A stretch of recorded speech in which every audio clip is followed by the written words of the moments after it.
Welcome to the Journey to Happy podcast, a podcast dedicated to help you in the process of getting out of your own way and letting go of the mental barriers that have been self-created that stand on the way of you and the emotional freedom and happiness that you so desire. I am Olga, your host, and in here I'm going to offer you raw but real examples that will help you step into the shoes of becoming the CEO of your own life. Because let's face it, in a world where you can be anyone you want, why not promote yourself to the CEO position? I cannot wait to see you inside.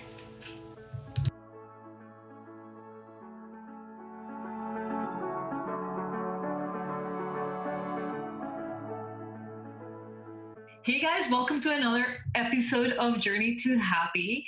This is also an interview episode where I've got with me somebody who I have personally coached for a while now, and I've seen some incredible, and I mean incredible transformations happening in her life since we started working together. I invited her to share with us. One, because this is a challenge and I know this is taking her out of her comfort zone. So, I'm coaching her. And so this is what it's all about. Life begins outside of our comfort zone. But also because I think her progress is remarkable.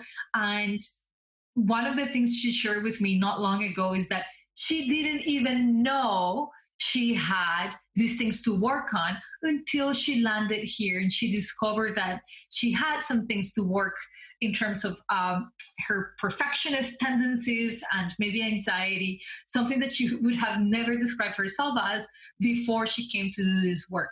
So I want you guys to help me welcome Gaby.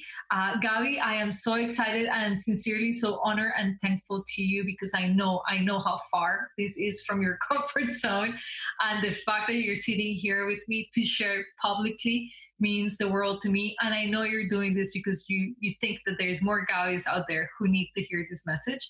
So thank you for putting your discomfort to the side for the greater good of our community. How are you today? I'm good. Well, thank you, Olga. I'm honestly so honored that you asked. And like you said, it's definitely outside of my comfort zone, but I think that, this is part of the work that I'm doing. So I'm happy to, push my comfort level a little bit today with you. And I'm happy to share and discuss about perfectionism and all the other things. Well, thank you, Gaby. Honestly, I appreciate it. Do you know when there's a shy person in the room who would rather die before she asks a question? I'm not saying that's Gaby, but that is Gaby. So for her to be here in my podcast, I know for a fact. And maybe some of you out there listening to this would be like, oh my God, I cannot believe somebody is doing this work. And I appreciate it because as a coach, I can only highlight the work people are doing so much, but nobody can really highlight it and express it as best as somebody who has done the work.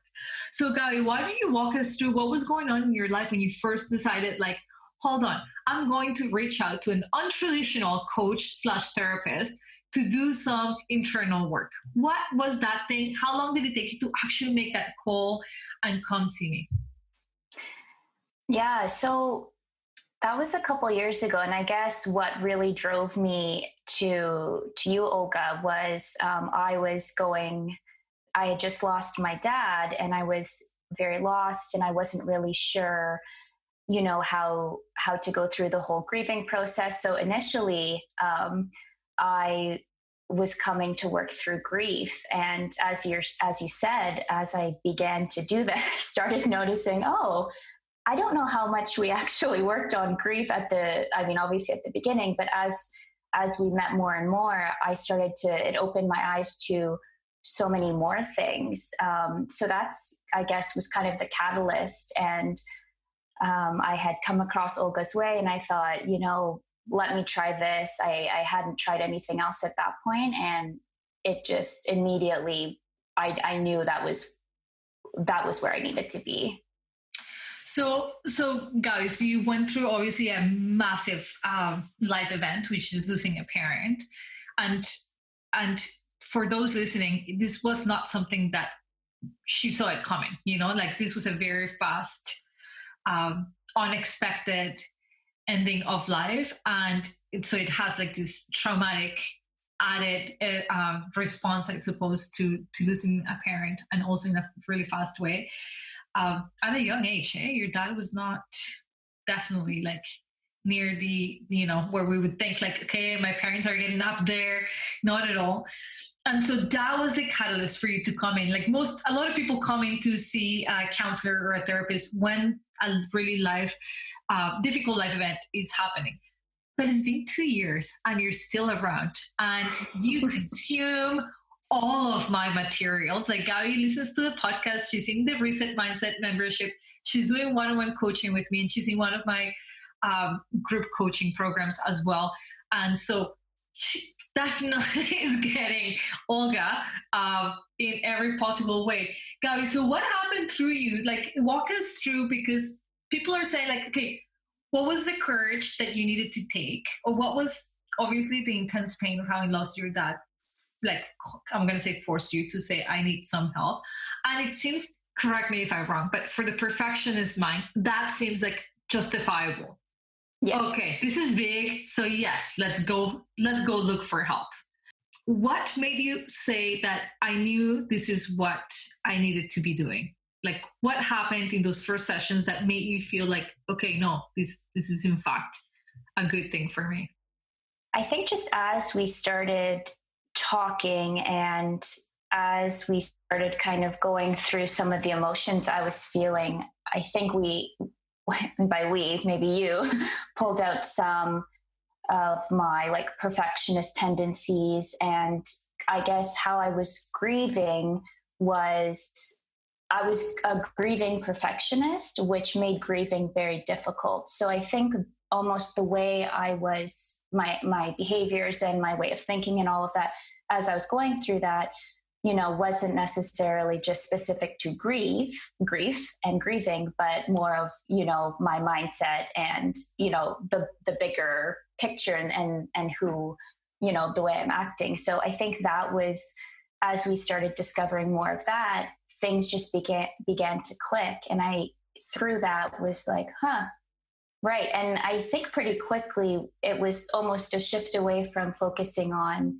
grief specifically. And I started to realize, oh, well, the perfectionist in me is doing this. And I think I might have some anxiety that I didn't even know about. So it started to really uncover a whole lot of things that I was like, oh, okay, there's a lot I actually want to work on to better myself and to, work towards a better mindset. I love how you say, I was trying to grieve like perfectly, because you're not alone in that. Like, I mean, the perfectionist mind definitely goes across the board into anything that we do. Like that mindset comes through. But explain to the audience, what did you mean by you were trying to grieve perfectly? What was that like? It was horrible. And you can't grieve perfectly for sure. I think for me, obviously you don't plan for this. You don't know how you're going to react. And when we've spoken about this, I think I always thought I knew how I would react, which is not how I reacted. I was so much stronger than I knew I could ever be. But I think in terms of, going through those traditional 5 stages of grief, right? As a perfectionist, it was, oh, okay, it should be done now. Or, I saw it as, one step to the next, not really seeing how, grief is, at least in my experience, was very much like a wave that, some days I felt okay. And then all of a sudden during that day, I didn't. And, I think I had this notion that it was going to be the same for everyone and that everyone experienced it the same. And okay, like instead of honoring myself and my own journey and where I was at, I was trying to fit it to something else. And that really stopped me from actually grieving and actually working through some of the challenges I was experiencing.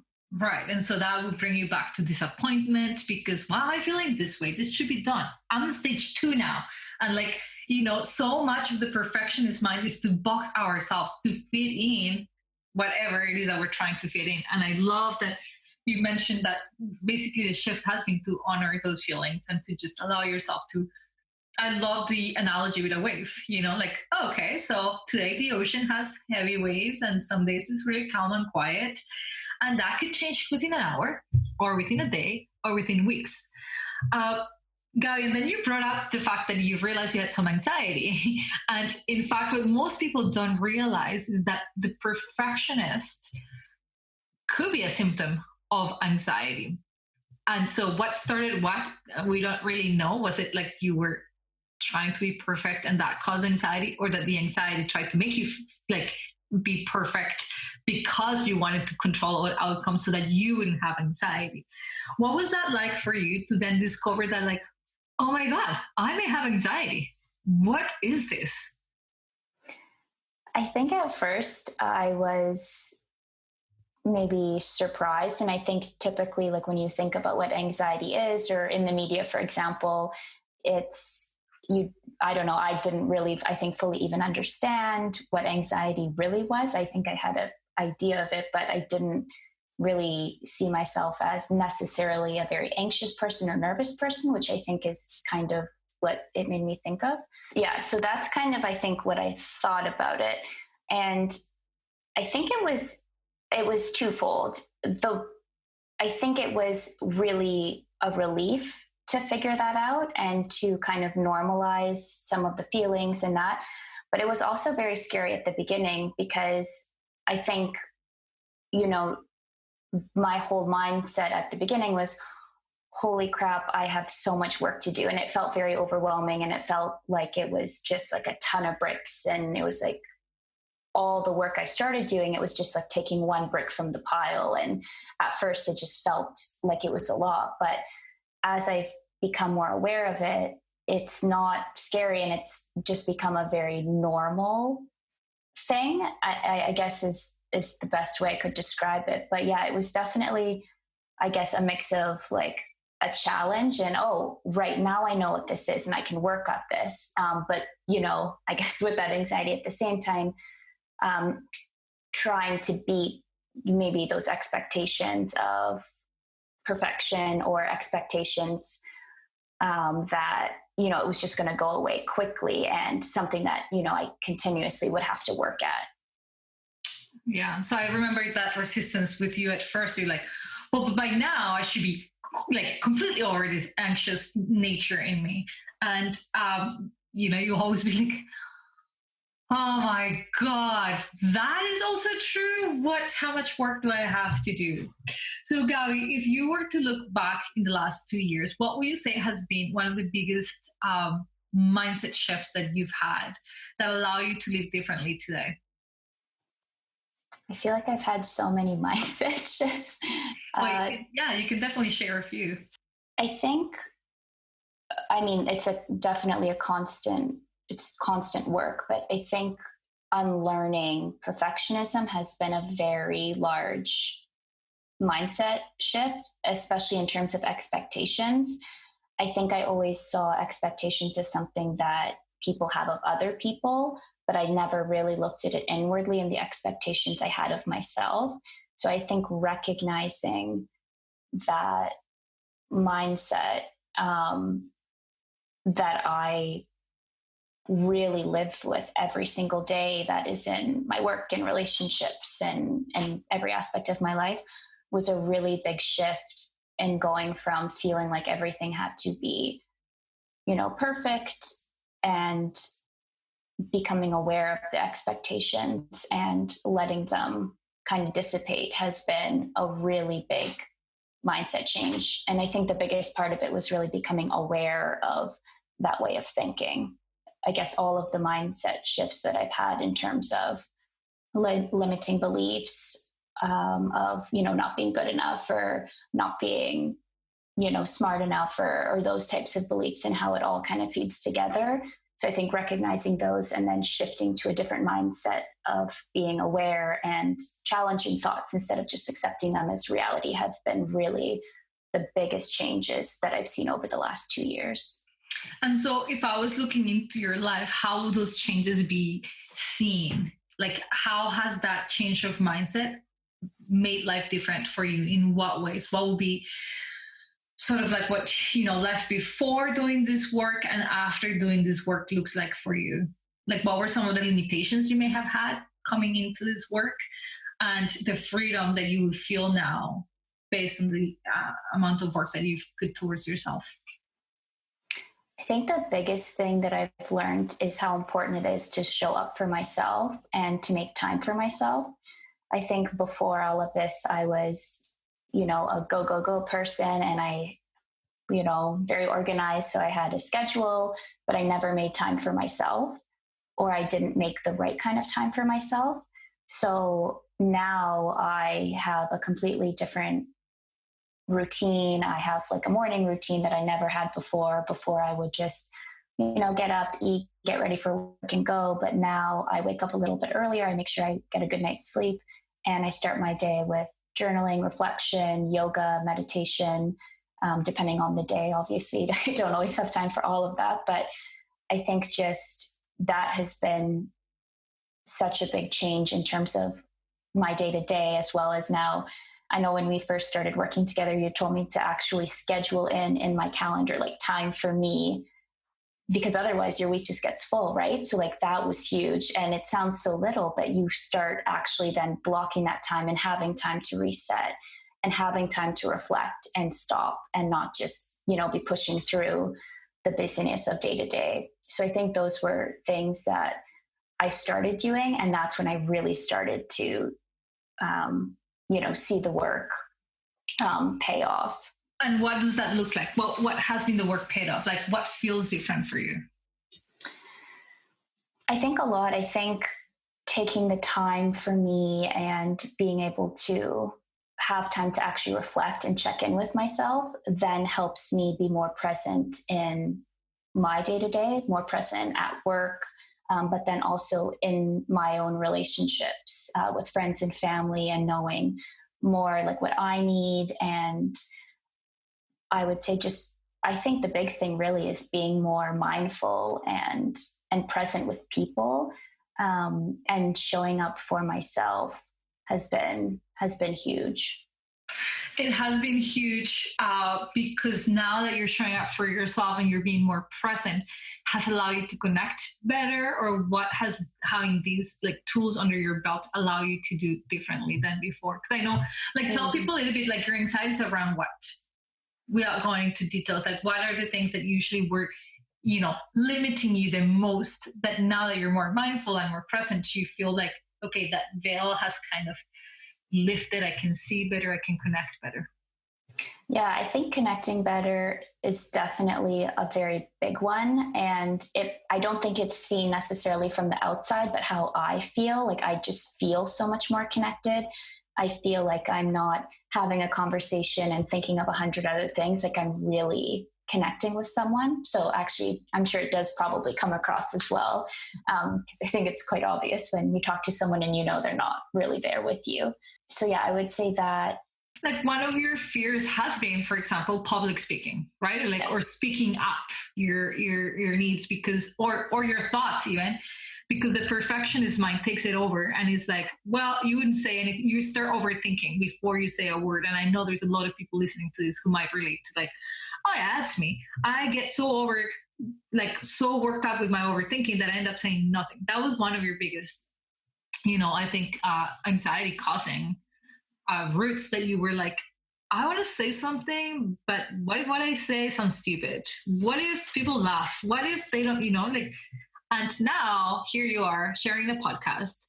And also, I mean, you've recently got a promotion at work, or like you got more responsibilities because clearly you have stepped away from being this person who's overthinking everything, and as a result staying in freezing mode, and you're actually doing things. So these are some of the wins you've had. What will you contribute that to, like that those changes? I think the biggest thing for me is I just wasn't aware of that. Like I wasn't aware that I was maybe silencing myself or not putting myself out there because of either like fear or anxiety or, unrealistic expectations. So I think becoming more aware of that was even happening in the first place was, really big. So what do you do once you have that awareness? Okay, so I get really anxious before talking in a meeting. I'm aware. Then what? What do you do? Well, then I have to make a choice. So I have to choose either am I going to feed into that, or am I going to choose to, be the person I want to be, and not necessarily know the answer or have to say it perfectly, but just make that choice to be brave and speak up, or recognize, oh, you know what, is that really how I feel, or is that just a limiting belief popping in? Like, yeah, I don't have to listen to that. Like, I'm gonna do this. So I think just recognizing and not really feeding into that is a big thing. Have you been thinking that it's time to join a gym membership, only that for your mindset? Have you been wanting to be a part of a community where your self growth is what's being supported? Do you want to have a life coach in your back pocket, easy to reach at any given point? If you've been thinking that this is something for you, Reset Your Mindset might be exactly what you're looking for. It's my newest membership program where you have me on a regular basis answering your questions, where you will get monthly mindset trainings with some of my best tools and most recurring theme subjects in my coaching practice.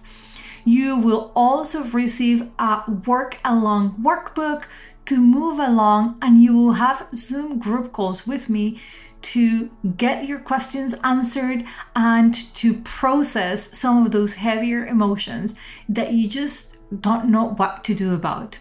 If this sounds interesting to you, check out my website at www.olgasway.com and look for Reset Your Mindset membership program. I cannot wait to see you inside.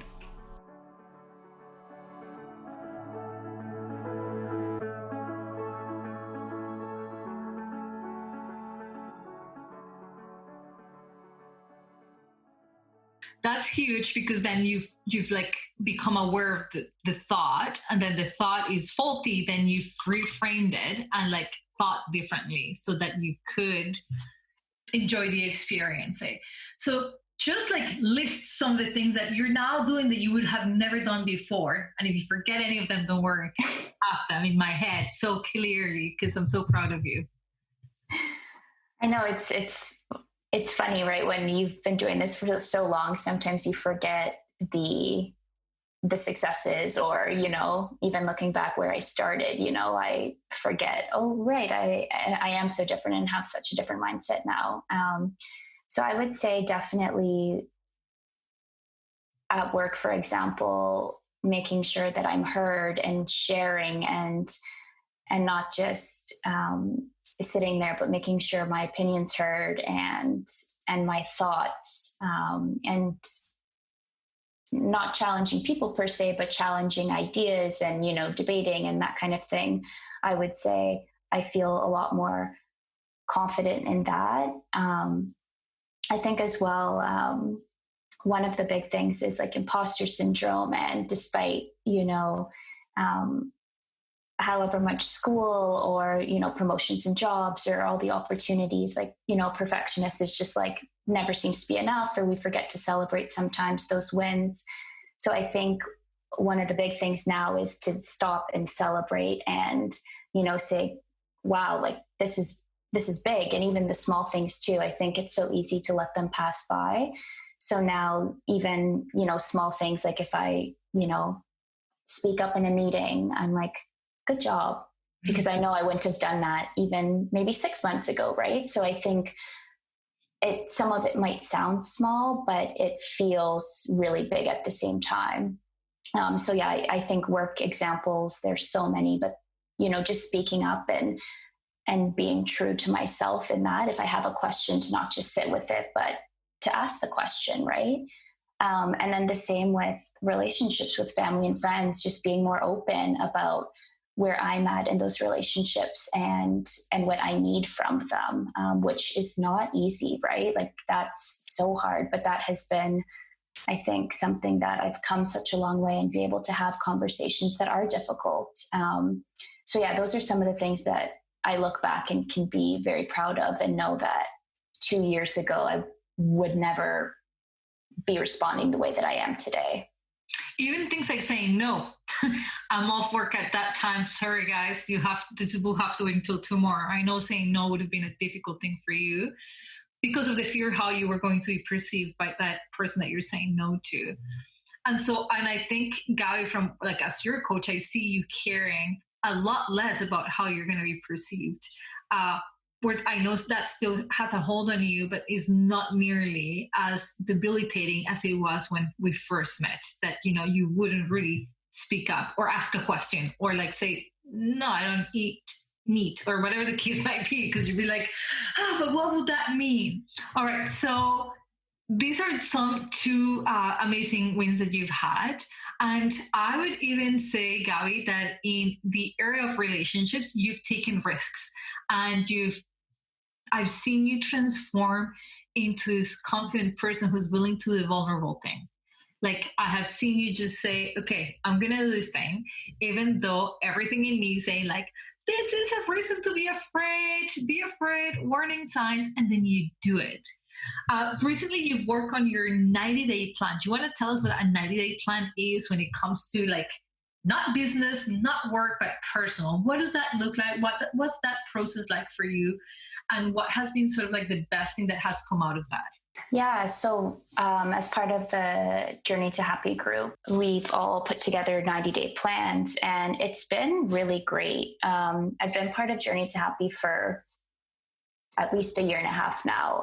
And this is really great to be able to kind of focus in really specifically on where I want to be in 90 days in terms of really, well, I guess really everything, but specifically in terms of mindset. It was a really good exercise to kind of say, okay, in December, when December comes, how do I want to feel? And how do I, like, not necessarily like, who am I, but am I, being the person, like my most authentic self that I want to be? Have I achieved my goals? Putting that together was really helpful to kind of reflect not only on goals such as, becoming more confident, or let's use that as an example, like becoming more confident.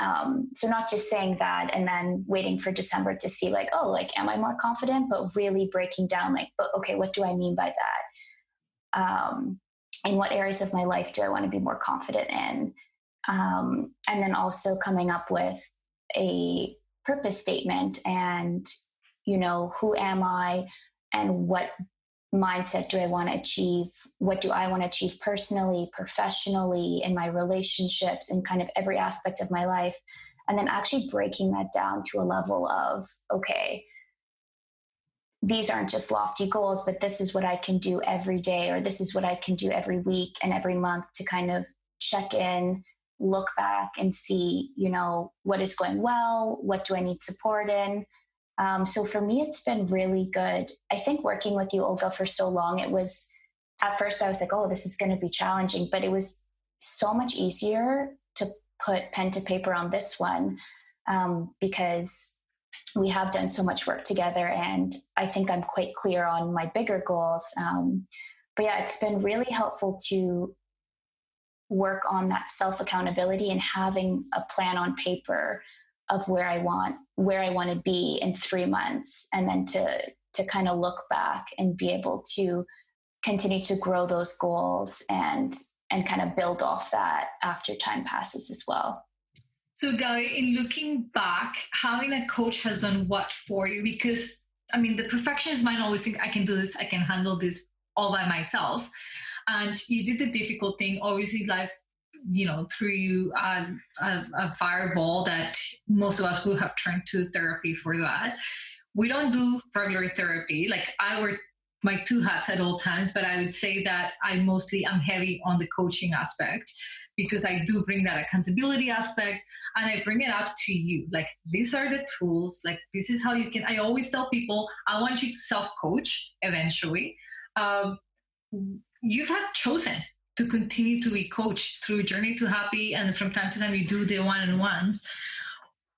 Why is that? What keeps you with a coach? So many things. I think for me, like the work just never stops. And I think I've just come to realize that for me personally, this is the way that I have accountability groups, and it helps me be accountable to myself, but then it also is helpful to have accountability from others, whether it's the other girls in Journey to Happy or you, Olga, my coach, but then also just to have a support system. So not only from an accountability, like, oh, great, did I, get that goal in, but to have that constant support there is huge. And joining Journey to Happy, I am so close with those ladies. They are like sisters to me. And these are people that,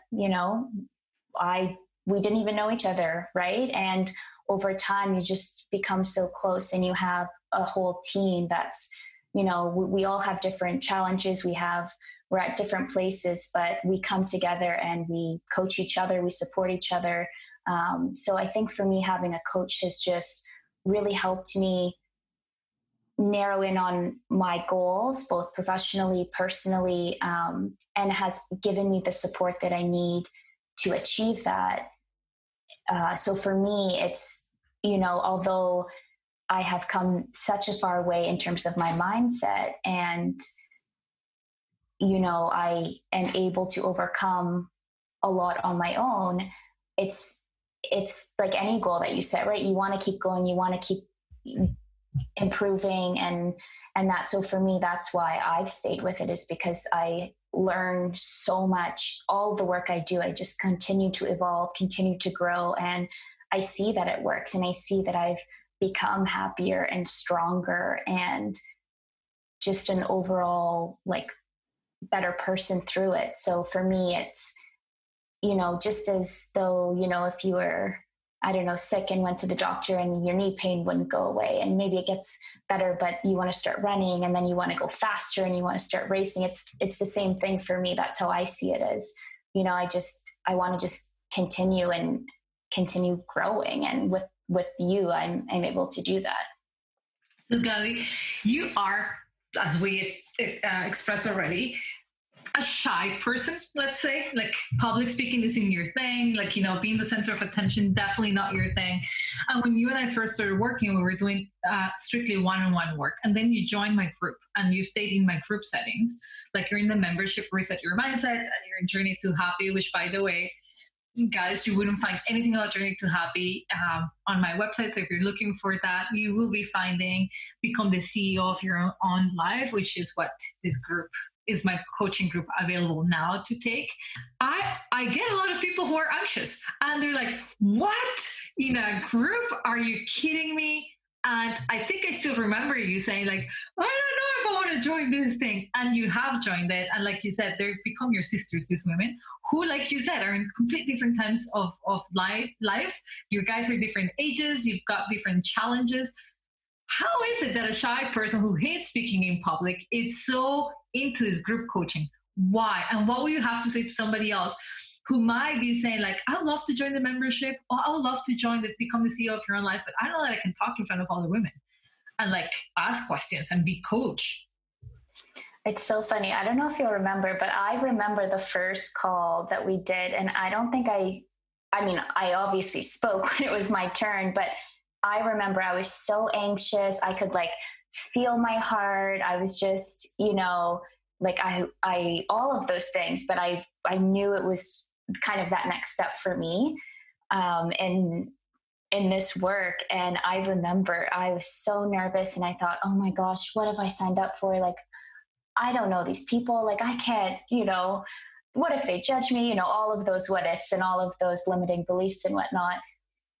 But then you do it and you realize, like, oh my, like the amount of progress you make. And I think the biggest thing for me is that it is scary. Like, obviously, anytime you have to be, like, you're vulnerable in life, it's always, the first step is always the hardest one. But with this one, it's so incredible because I think, especially, I don't know, maybe for people with anxiety or social anxiety of any kind, you're always worried of judgment, or you're worried about I think you internalize that it's just you, that no one else is going through this. And then you get to a group setting and you're like, oh, right. We all, like, every person has their thing, right? We all have challenges. We all have good days and bad days, and that's okay. And I think the biggest part of this whole work I've done is realizing, like, not only I don't have to be perfect, but, like, it's okay, to feel, and it's okay to share that. I think, so many of us, like, grew up and felt like we always had to be the happy kid, or, the easygoing person, and, oh, nothing bothers me. And I think through this, and especially in a group setting, you realize, like, we all have such different experiences, but we all are living the same challenges to a certain degree or not. So it was worth to overcome that initial fear and sit through the emotions, because what you've gained from being in a group setting has been far more beneficial than to have not been. Now, in comparison, one-on-one work versus group work, what do you think has benefited you the most? I think for me, one-on-one work has been very beneficial. I would say, it's I would say, different experiences in both of the coachings, but for me to be able to really dive deep and,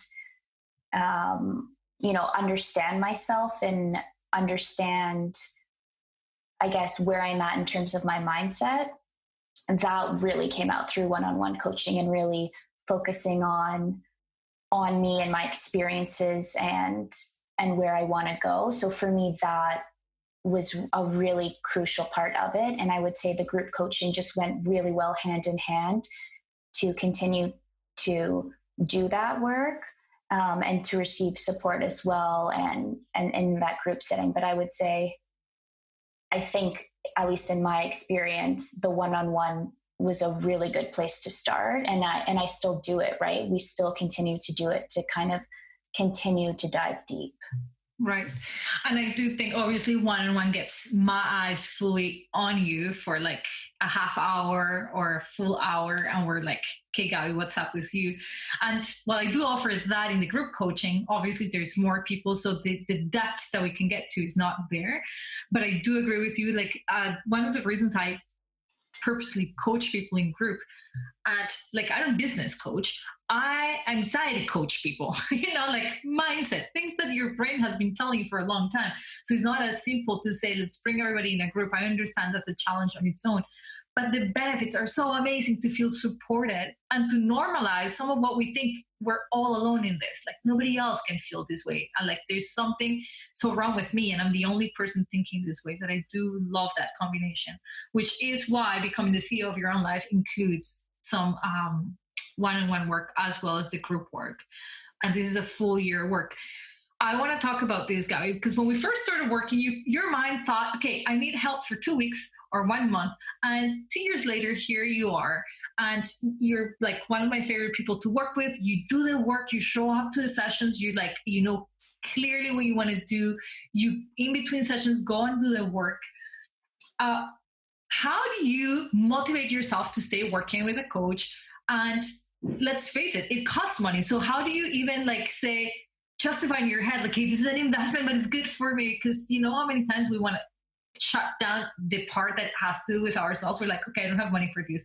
It's not a good time. We have no problem going to shop at the mall for $1,000 worth of clothing. But when it comes to something that we feel is really good for ourselves, we either want it to be really fast and, be done with it. And we definitely don't want it to cost any money or time and energy. And you invest so much time, effort, energy, money. Like I see you just doing this work.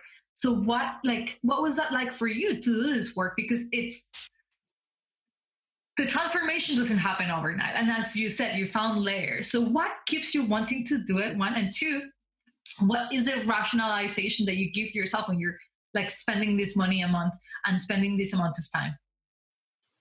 I think it goes back to when I became aware of my mindset and limiting beliefs. And I think when I realized that, oh, I am worthy of this and I do deserve to invest in myself and not only those around me, right? I think you always say, right, like you have to almost like help yourself first before you can help others. And I think that's what this is for me. And it's not always easy. There's obviously, a lot of layers that sometimes we have to work through. But I think for me, just understanding where a lot of this comes from just motivates me more, and seeing where I can get to. And, like you said, these changes take time, right? And I definitely thought this was going to be a, 2 week, you're going to talk to me about grief. I'm going to feel better. Like I'm going to be good. Right. But then you realize that it's not that easy. And it's also, honestly, I love waking up every day and getting out my journal, and I have like a daily list of what I do. And honestly, I love it. Like I wouldn't trade it for anything. Just getting up before I turn on my phone, even before I have my cup of tea, I, sit and I reflect and I like, where am I at today? How's my body feeling today? There's just something so great about that, and just stretching and really listening to where I'm at every single day. And like at the beginning, you told me to meditate for how many months before I really did it. And then finally, when I actually started doing it, I was like, right. This is why you've been telling me for 6 months. Like, too bad I didn't listen the first time, because it's hard, right? At the beginning to sit still and be with your thoughts and whatnot. So I would just say you have to stick with it. And I think bit by bit, as I started kind of implementing the tools that you taught me, I started to see how things weren't as scary, or the fears that I had, I was able to tune them out a little bit easier, right? So everything started slowly to get easier. And that's why I've stayed with this, because I realized that, you never know what life's going to throw at you. But when you do this work, you're so much more able to confront the challenges that are going to come. Like you can't plan for everything or anything really. But I think for me, just seeing those changes I've just been so motivated. And for me, knowing that I have a coach that I can trust and that supports me, like that motivates me 100%, right? It's almost like you're a team, and I know that my team is there for me. They support me. They're like waiting at the finish line for me to finish the race. So for me, that is equally motivating to know that I am accountable to myself, but also to a team that loves me and cares for me and like also wants that for me.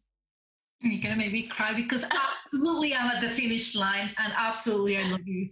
And most importantly, I love to see you landing home, coming back to you, to your own strengths, to your confidence, to gaining that mental clarity. And I do love how you said, it took her months of me saying, hey, meditation is helpful. Hey, meditation is super helpful. Let's meditate together. How do you feel? Great. Okay, let's try to do this again.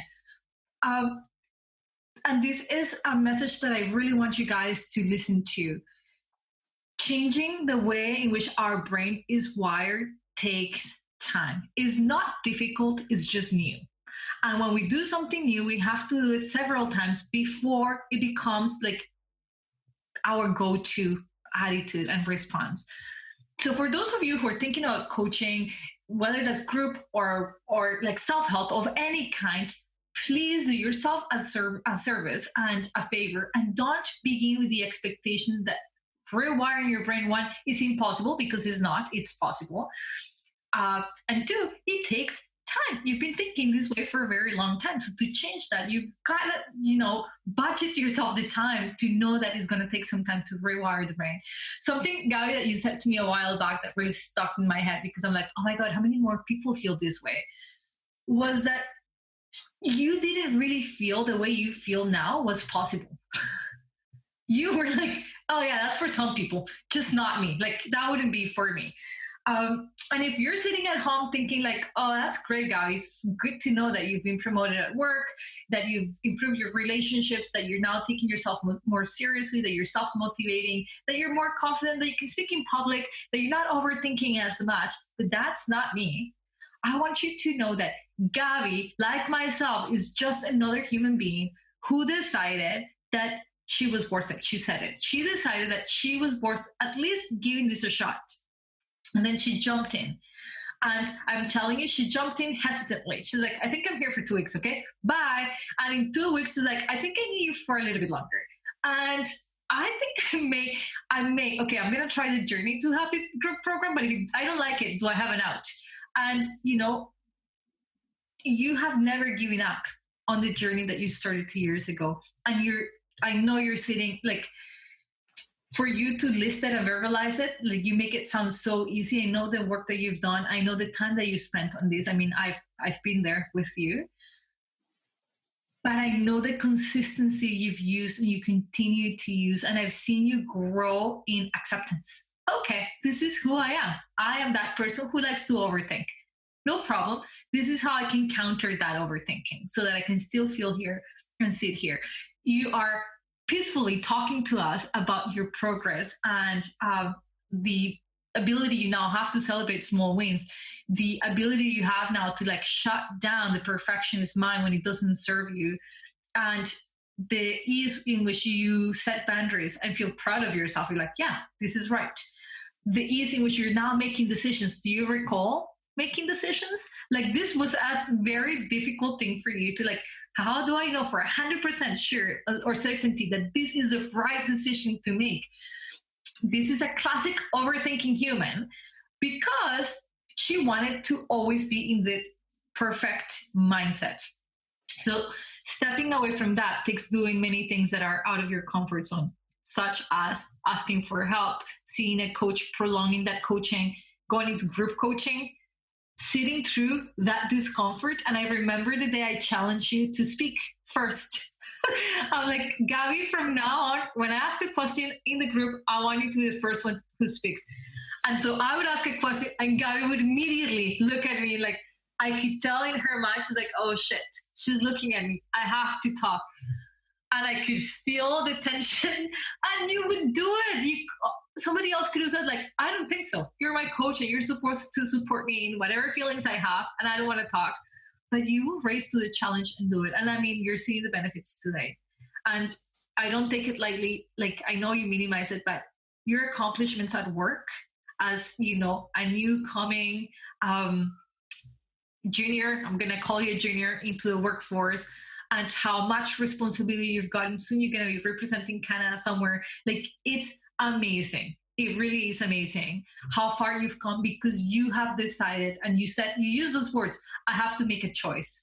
And you have decided to do what's healthier, regardless of what the mind tells you and the anxiety tells you. So I am so proud of you, Gaby. I know I tell you this enough, but like I publicly wanted to tell you how proud I am of your effort, your progress.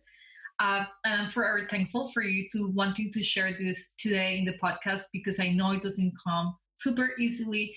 But I also know that there's many people sitting at home thinking there's something wrong with me and there's nothing wrong with you guys. And if you don't believe me, take Gaby's experience as the thing that you can definitely strive for. And if it's not coaching with me, that's fine. Find somebody who, like Gaby said, you can trust. Somebody who gives you that sensation that you're being loved and supported every step of the way and who's going to challenge you at the right times to stand by yourself and feel your capacity, get up to that capacity of, your abilities, because that's what, for me, my joy of coaching is finding out people's strengths and then not letting them get anything below that, go full force into what you're capable of doing. And that's what coaching you has been a pleasure, Gaby. So from the bottom of my heart, thank you so much, so much for being here today. My pleasure, and thank you too. I love working with you, and I'm so happy that I got to share and sit in a little bit of discomfort today. So thank you so much, Olga. Gaby, for anybody listening to this who's considering joining the First Step Mindset membership or one-on-one coaching, and they're like overthinking this, what will you have to offer them? What will be your one thing of advice that you like think of this? I think if you're thinking about considering doing a program or starting this, I would just say, just do it.